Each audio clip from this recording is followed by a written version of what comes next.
Hey, what is up, everybody? It is Kobe and Chandler here from Team No Leek, bringing you guys our thoughts on the Unbroken Bonds format and our testing into it so far. So far, it's been a really fun format for us, and it's brought a lot of new staples and archetypes to the format, so let's just go ahead and get right into it and what we've been testing so far. So, Chandler, what have you been testing, man? So I've been testing a lot of Hoopa Umbreon. If you guys seen on my deck profile that I made last week, um, that is one of the main decks that I'm testing. It's just 50-50 all across the board. Consistent typically. You run a lot of four ofs, and I took it to league event here in our city this last Sunday and went 2-1 and placed top 3. So it's a pretty consistent deck so far. Yeah, and four ofs have always been something that I really like in a deck, so having that inherent consistency in its draw power can be really strong at times, and it also has things like Hoopa to wall out your opponent's GXs. And Umbreon is a really underestimated card a lot of the times, and you really have to hit through it or it's going to punish you turn in and turn out. Yeah, absolutely. And then we can't forget the 2 Spiritomb that I'm running in it. At the league event, I was running only 1 Spiritomb, but then I played it on TCGO and just found that 2 Spiritombs ticking at the same time is just a huge threat. Yeah, and when you get those hustle belts on them, you're really hitting for a lot of damage, and the Spiritomb can hit upwards of what? In the 200s. Yeah, I think it can cap out at 220, I believe. Yeah, and it really makes your opponent think about whether they need to kill the Umbreon or the Hoopa, as they're both really big threats and can't really be ignored the whole game.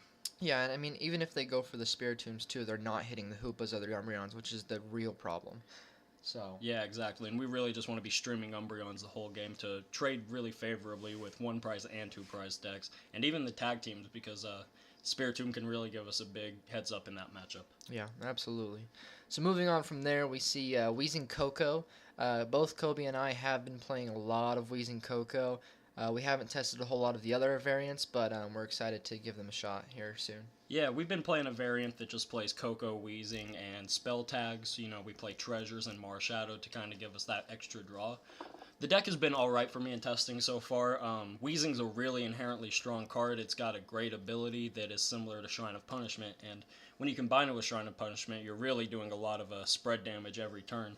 And then its attack is also strong, doing 40 and 20 to everything with damage counters, so it's really one of the best spread cards we've gotten in a long time, and I'm excited to see what it can do in this format. Yeah, absolutely. And just to kind of prove more further to the point, when you have that Shrine and that Wheezing out, and it's just everything's taking 2 damage every turn, that's EX and GX basics, that's a lot of damage between turns. I mean, they're taking it literally every turn. And the amount of basic decks that are just around right now is just absurd. You have Reshizard, Blounds, Baby Blounds, Pikarom, You're going to be taking that Wheezing damage pretty dang every turn. Yeah, and that's one of the great things about the deck. It has a super strong lightning matchup, whether it's Zapdos or Pikarom, as those decks generally play a pretty large bench and really need a lot of things to get going and play all basics, so I think it's a really strong card. I'm not quite sold on the consistency yet, as I tend to break off of the Marshadows a lot, but even things like Spell Tag add a lot of power to the deck where your opponent can't really get around things. Yeah, and with Reshizard, if you let that damage kind of go by for a while and they have 2 or 3 on the bench and they're keeping the Shrine of Punishment out, you need, what do we say, 540 to knock out 2 Charizards? Yeah, 540. Two Reshizards.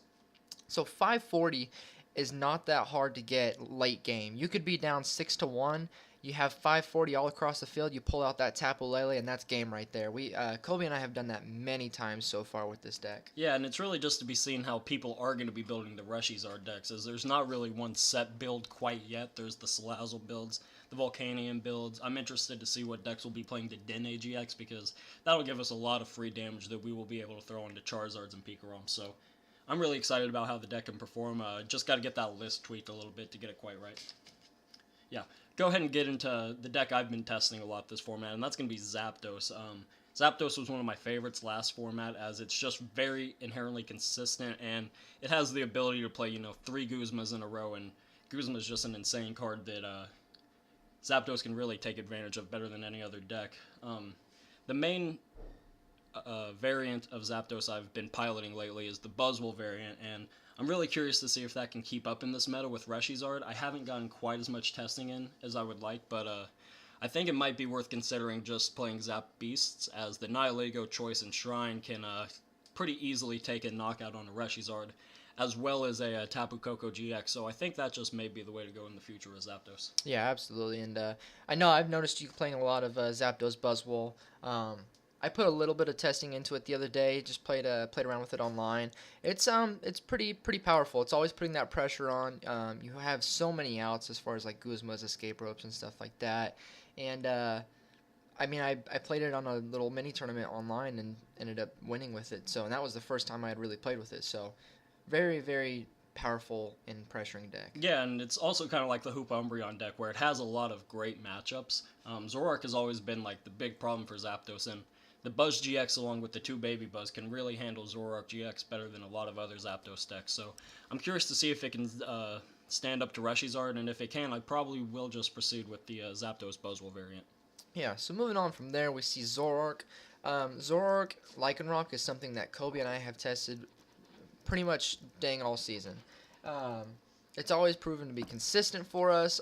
It just performs well all across the board, always. Since we've seen Zoroark out, it's pretty much just been one of the main hitters in the format. Yeah, and Zoroark's always been a dominant card since it's been released, and Trade is an amazing ability that can really let you draw into a lot of cards and let you tech your deck for a lot of different matchups. So I think Zoroark can still be really strong going into this meta. Every set comes out and people say Zoroark's dead, it can't stand up to this deck runs through it. But tournament after tournament, it wins, it top 8s, it performs consistently. So I think it might be time to move on from a Lycanroc based build just to go for the Persian based, as it can really hit some high numbers consistently and gives a lot of consistency to the deck. And I think when you start playing Lycanroc as well as the Persian, the Muk, and then you absolutely need the Slowking to handle Reshizard. So I think playing the Lycanroc really clogs up the list a lot. Yeah, and Zoroark, they always say, well, this is not going to be in the meta anymore. It's going to go out. But with it being so versatile, you can play it with everything and make up for what Zoroark doesn't make up in the meta and just pair it with pretty much whoever you want. Yeah, and that's always been the strength of Zoroark. And, with triple acceleration energy coming out, it just has so many more partners that are opened up to it. As counter gain was kind of awkward for some of those plays, but triple acceleration gives Zoroark much needed extra DCs, as well as giving it a third energy to really be able to play some tech attackers. Yeah. So moving on from there, one of my rogue picks has been Silvally. I know I had mentioned it maybe on our first podcast, but I've tested a little bit more, and it's just something that's going to throw people off. You play that fighting memory and the water memory, and that's going to hand us your 3 biggest problems right there. That's Zoroark, Pikarom, and Reshizard. Yeah, again, it has a lot of the things we really like in a deck, which is great matchups and a consistent build. The only thing I could be worried about with Silvally is it's a little bit slow to get going, and it can really get run over by some decks sometimes. So it has some problems keeping up, but there's a lot of things like Zoroark that you can pair with. Triple acceleration is a huge boost to the deck as well. So I think it definitely could be better than it has been in the past, and this could be the right time for Silvally to make an appearance. Yeah. So moving on from there, we kind of have our tier list from the what we've seen in the new format. We have Reshizard in Tier 1, and as well as Zapdos. So kind of to touch base on Reshizard, you guys have seen all the potential of Reshizard. Its attacks are insanely powerful. It can set up so fast with those welders, fiery flints, and fire crystals. And it's just going to be a very strong hitter. Yeah, and it's amazing how fast that it's replaced Pikarom is like the aggressive deck of the format. And Pikarom is an insane card and so powerful in a lot of ways. And while Reshizard can't do a lot of the things Pikarom can do due to the abundance of lightning Pokemon that Pikarom can take advantage of, I think it's a much more powerful card in a vacuum that can really just run over opponents with a turn 1 Kiawe followed by welders, followed by fire crystals. The deck has so much energy options that it just seems impossible to stop sometimes. Exactly. And Kobe and I have talked about a little bit about maybe throwing Marshadow. I mean, there's Marshadow in most decks already, but how bad would a Marshadow hurt Reshizard? Yeah, exactly. Those decks really rely on their non-draw supporters like Welder and Kiawe to get their Pokemon going early, so Let Loose can be a big deterrent for those decks, and I definitely think Let Loose is going to be even more popular than it already has, if that's even possible. Yeah. So the other deck we have in Tier 1 is Zapdos. Yeah, and I think Zapdos always is going to have the tools in this format, as long as Guzma's around to really be able to beat any matchup it can.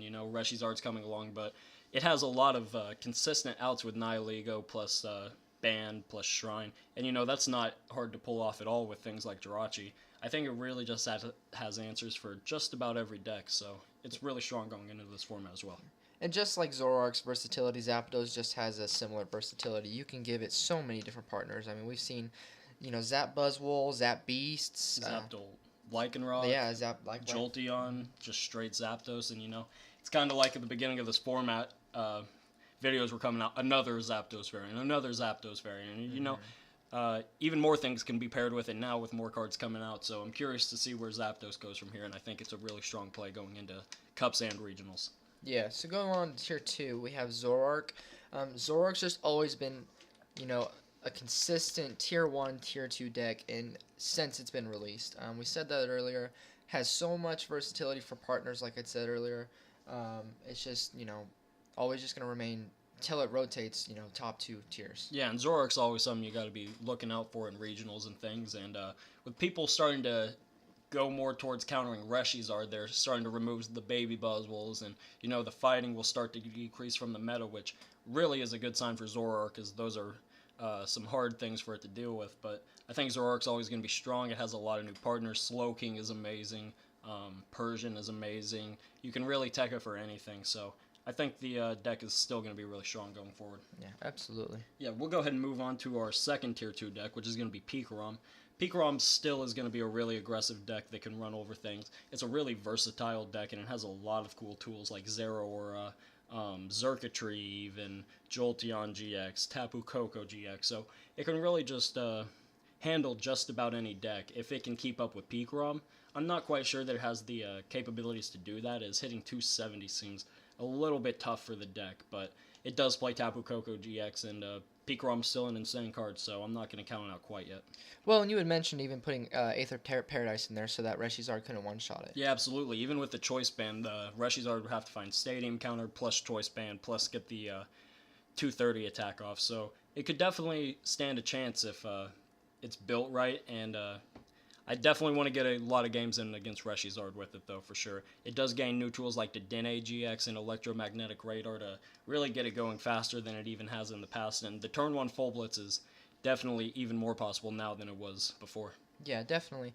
And, I tried testing Pikarom a little bit in the standard format, and didn't have a whole lot of success, and now I do have the option to Dedenne and Electromagnetic Radar, and my personal opinion on it is I think it'll definitely go down in the standard format, but now I think it'll pretty much reign in the expanded format. I have had much more success with Pikarom and expanded than I have standard. Yeah, I mean, things like Max Elixir and Computer Search, other cards that it gains in that format are just ridiculous for it. Even things like Scramble Switch could be huge. Yeah. But we'll go ahead and move on to our Tier 3 decks. We got quite a few in here that we think could pop up in day 2s of regionals, but definitely aren't going to be taking down regionals, and might be a surprise in top 8. So the first deck we have on here is going to be Hoopa Umbreon, and we've already touched base on this. It's a strong deck. It has 50-50 matchups. It's going to take a lot of skill to pilot, and you're going to really have to know what you're doing in your matchups, but I think it could be a strong play going into Cups. Yeah, absolutely. And I do feel comfortable with this deck. I have put a lot of testing into it, taking it to a challenge or a cup, and maybe if I'm getting a little risky, take it to a regional. But it is just a straight-up consistent deck. Yeah, and another good thing it has going for it is it's not a deck that everybody will have tested against and everybody will have prepared for. It's not something that people are going to be specifically teching for, so it could be, if you're comfortable with it, a good deck to play. Yeah, absolutely. From there, we see Baby Blounds. I don't have a whole lot of faith in Baby Blounds personally, but, it's gotten a lot of hype. There's a lot of testing for it, so there are players that are probably just going to want to feel comfortable with that deck and want to take it to any event that they go to, really. Yeah, and it's kind of a budget-friendly deck that a lot of newer players will pick up, and my mind has kind of shifted on Baby Blounds a little bit. When it first came out, I was kind of hyped on it. I thought it could be really good. And then I kind of thought, okay, it has consistency issues, but since I've been testing against it online, it has just performed consistently and been really running me over. So I think if you find a really good list for it, it could be great. I'm definitely starting to lean towards the Welder and Green search engine as I think it's just the most consistent way to get your energy on your Pokemon turn in, turn out. Wishful Baton adds a lot of value to the deck, so I think it could be strong. Just wait to see how it does in the future. Yeah, and I think it just kind of gets ran over by, Wheezing as well. And even if you play a Marshadow or a Judge, I think this might hurt Baby Blounds quite a bit, like we said with Reshizard as well. Yeah, Baby Bonds is definitely one of the most vulnerable cards to let loose, but it seems like every time I play against it, they go first, get a turn 1 Fiery Flint, and then off the let loose hit Welder and Fire Crystal, so the deck's pretty good.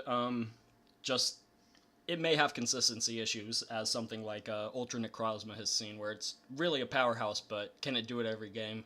I'm not so convinced. So moving on from there, we have Wheezing. We talked a lot about Wheezing again.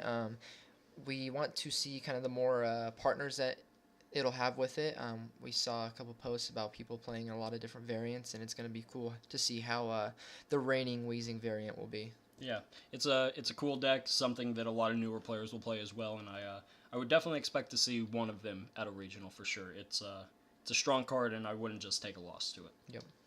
Then we have Blounds just by itself, Blacephalon GX. This has also been sort of a consistent deck throughout the season.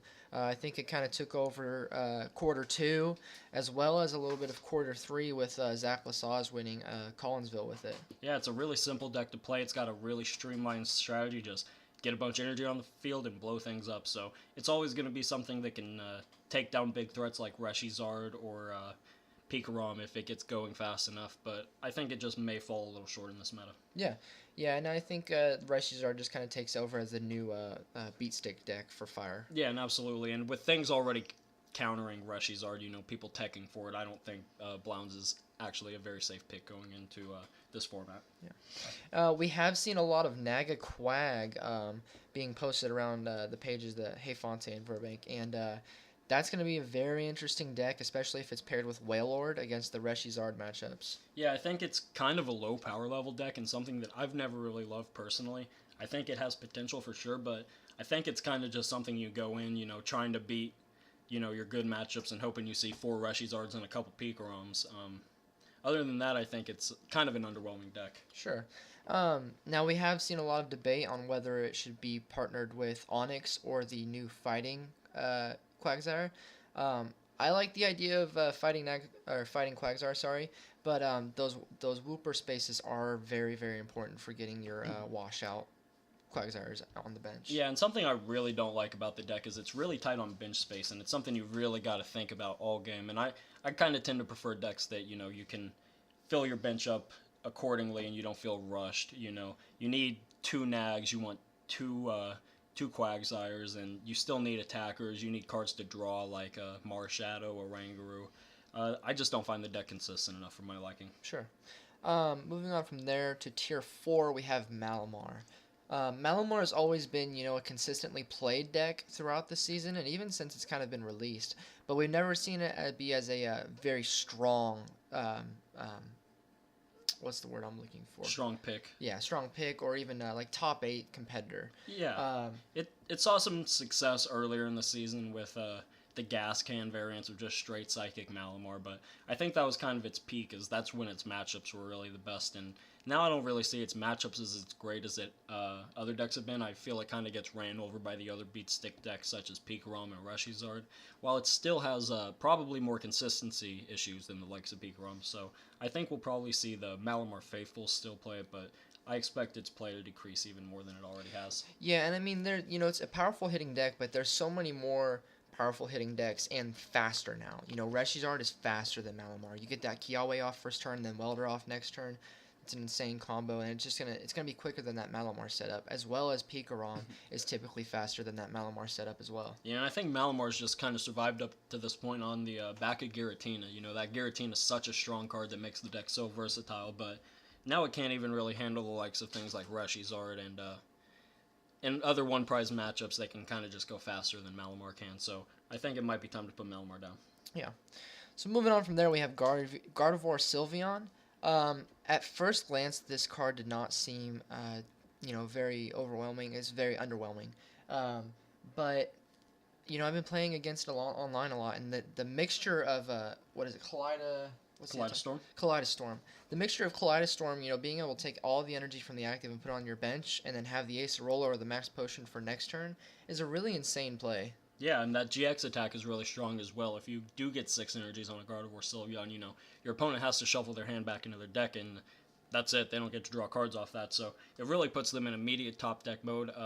Again, I think the deck is kind of slow, like some others that are in the Tier 3, Tier 4 category.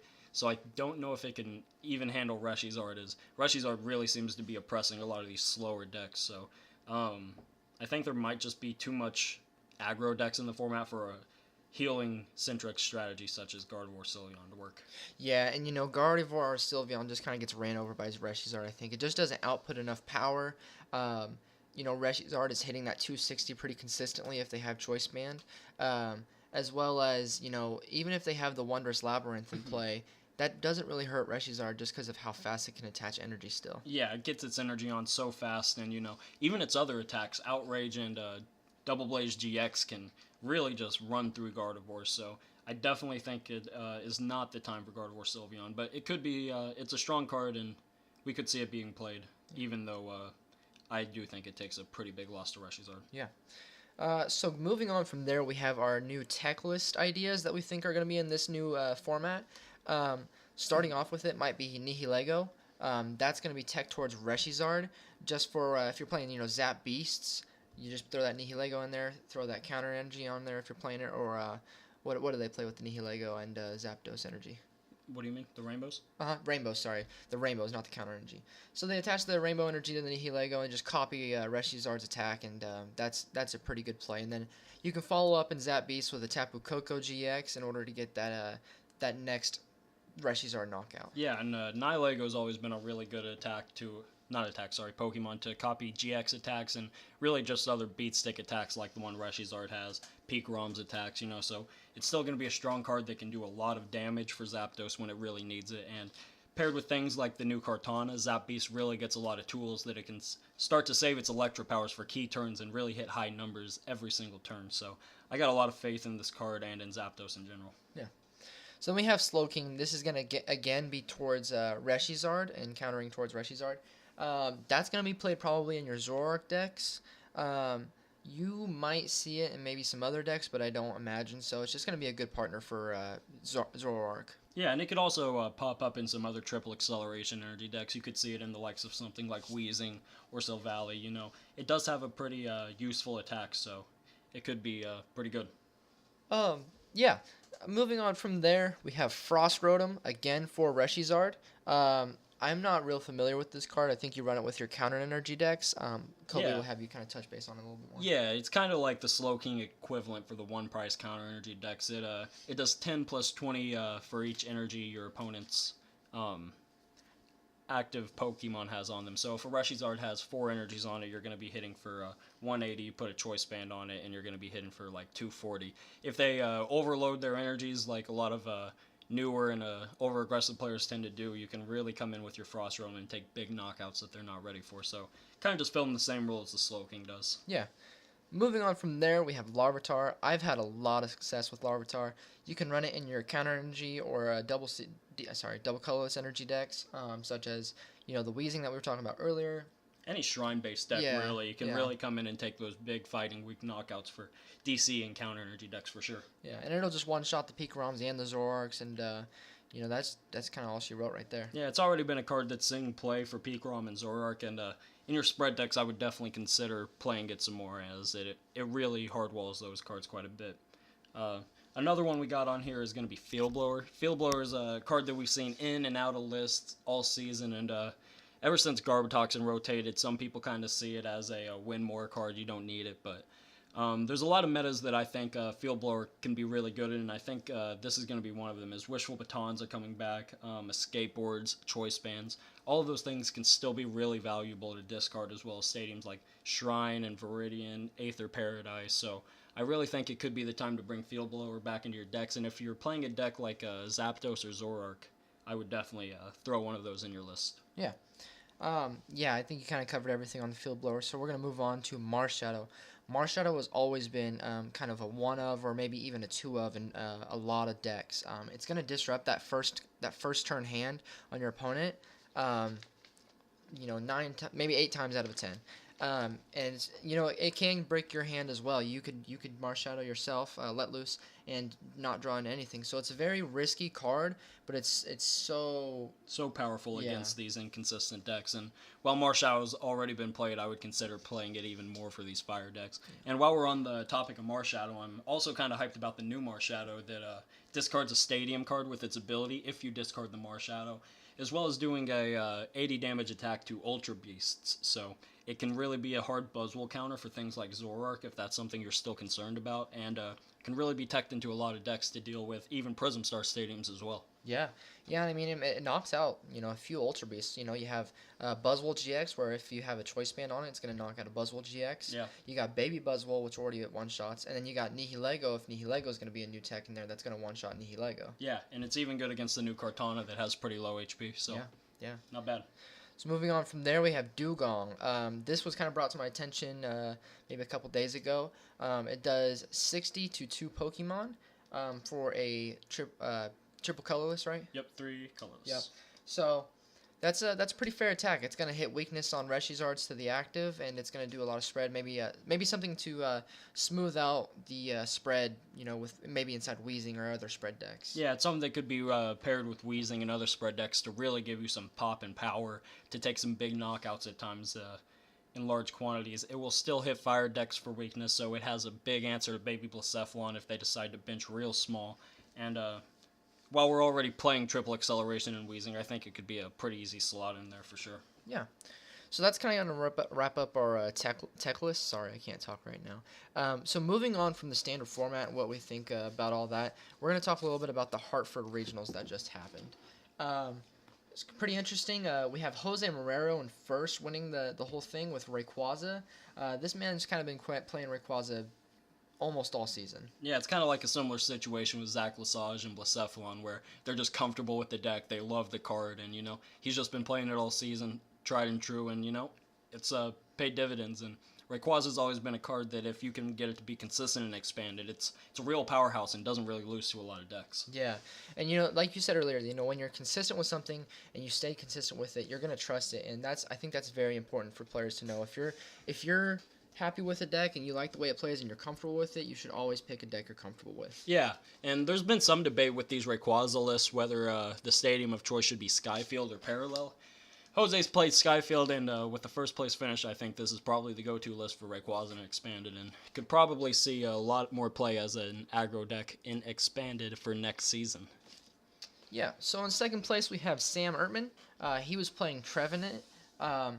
Trevenant has also been a very consistent deck in the expanded format. I think pretty much just this season. Yeah, it's really shown itself again in this season. Yeah, it got a little bit of hype maybe a year or two ago, but I think it's peaked here in this season. Yeah, I never really loved it, but I've always been a big Zoroark player in Expanded, so I've never really struggled with the deck. If you stagger your bench a little bit and you play smartly, you save your supporters and VS Seekers for key times, I think it's a deck that you can really skillfully outplay. So it's nothing I really love, but it's proven itself time and time again to top 8 Expanded regionals. Yeah, and I think now with all this new, all the Sun and Moon sets, Trevenant really kind of takes advantage of all those cards and all the sets that's came out recently. A lot of item cards, a lot of new evolution, because all the GX Pokemon are most of them are evolution Pokemon. And the way you can manipulate, the Trevenant spread damage as well as using Espeon EX to take care of a lot of Zoroarks really does the job. Yeah. Moving on from there, in third place we have Jonathan Croxton playing Shocklock. Shocklock's kind of been an interesting deck. It's kind of popped up here in day 2s of Expanded Regionals, but it doesn't really see a lot of play due to kind of its high price tag, and some people don't find those types of decks really enjoyable, as it kind of just locks up your opponent as quick as it can and kind of just runs the game out from there. But a third place finish is definitely one of the best placements we've seen for the deck. Yeah, and I've never taken a look at Shocklock. I've never really, taken interest into it. I played it once in Dallas last year, and that's maybe the one of 2 times I played against it and ended up winning the game. And then I played it once in another tournament, and it was very underwhelming to me. But I think third place is probably its best finish so far. losing to it is not fun. You don't feel good when you lose to a deck like that. Yeah, and while it's not a fun deck to play against, I don't think you'll see it near at all to be concerned about in the expanded format. And, if it's something that you would enjoy playing, it could be something to look into, as it will go encountered by most players and can have some really good matchups at times. Yeah. So moving on from there, we have our boy Isaiah Williams. He played Zorgarb, trusty old Zorgarb. Always a consistent deck in the expanded format, as well as it even was in standard format last year. He's always been a top performer. Garbodor has always been, also a top performer. So it's just, typical stuff. Yeah, Zora Garbodor has really been one of my favorite archetypes of the past few seasons, as it has a lot of options. It's really strong. The combination of Parallel plus N plus Garbotoxin is just insanely dirty, and they're playing kind of a style of last year's NAIC Zora Garb list, just with a couple bodybuilding dumbbells in to really give them that disruption ability to N, Garbotoxin, Parallel, dumbbells, try to kill me, And so I think it's a really strong deck and something I would definitely be considering for expanded play. For sure. I've always been a consistent Zorgarb player when it's available. I haven't played a whole lot in expanded this season just because I haven't been to a whole lot of expanded, but if I were to go to one right now, it'd probably be something like this. Yeah, absolutely. The deck's just insane and has a lot of built-in consistency and power. So we'll go ahead and move on to our 5th and 6th place decks, which are both going to be Pikarom. Pikarom's a really strong deck in expanded, as Chandler's already touched on. He's been playing it and really enjoying it. As things like Max Elixir, Electra Power, Energy Switch, Scramble Switch. There's a lot of strong cards that the deck can take advantage of. Things like Flash Energy to remove your weakness. It's a really strong archetype that has a lot of potential in expanded going on. Yeah, and I found this list interesting because he's playing the Silent Lab and a Float Stone. Personally, off of my playing Silent Lab and Pikarom, it's really messed up my Marshadow plays, my Tapu Lele plays, Shaman plays, Coco GX. All of these basic Pokemon that you play in your deck, and it's good to shut off the other Marshadows and the other Shamans and stuff like that. But I'm assuming this is probably a card he wanted to play later in the game. Yeah, I assume Silent Lab is honestly just a tech against Mr. Mime, as you can get that Tag Bolt GX off. Yeah. So definitely not a card I would probably cut from the list, as you definitely want to get that Tag Bolt off every game with things like Shaman and Lele in that format. Moving on, we got the 6th place list that differs just a little bit, playing a Jolteon GX line and a Xurkitree GX. Again, the deck is just very strong. Both lists are playing a Cassius, I believe. Let's go ahead and read that card. It is a shuffle of Pokemon into your hand, or into your deck, sorry. Yeah, so really strong card in the expanded format, and kind of like an Acerola, except it just puts it back into your deck and doesn't have to have damage counters on it. So really versatile card that really hasn't seen a ton of play in expanded so far. If I had to say one thing about expanded Pikarom, I might consider it Jolteon EX, as it kind of just walls out some other Pikarom decks and some other basic centric decks like Rayquaza. So kind of a strong card, I feel, in expanded. Yeah. Moving on from there, we have Jacob Mekaber. Sorry if I butchered that last name. Also with Trevenant. We touched on Trevenant just to kind of reiterate. Strong deck, consistent. Annoying. Definitely annoying. I never like losing to Trevenant. So we'll just move on from there on to Johnny and with Hitmonchan Wobbuffet. Yeah, and Hitmonchan Wob is something that Johnny's been playing and expanded for a long time, something he's really comfortable with.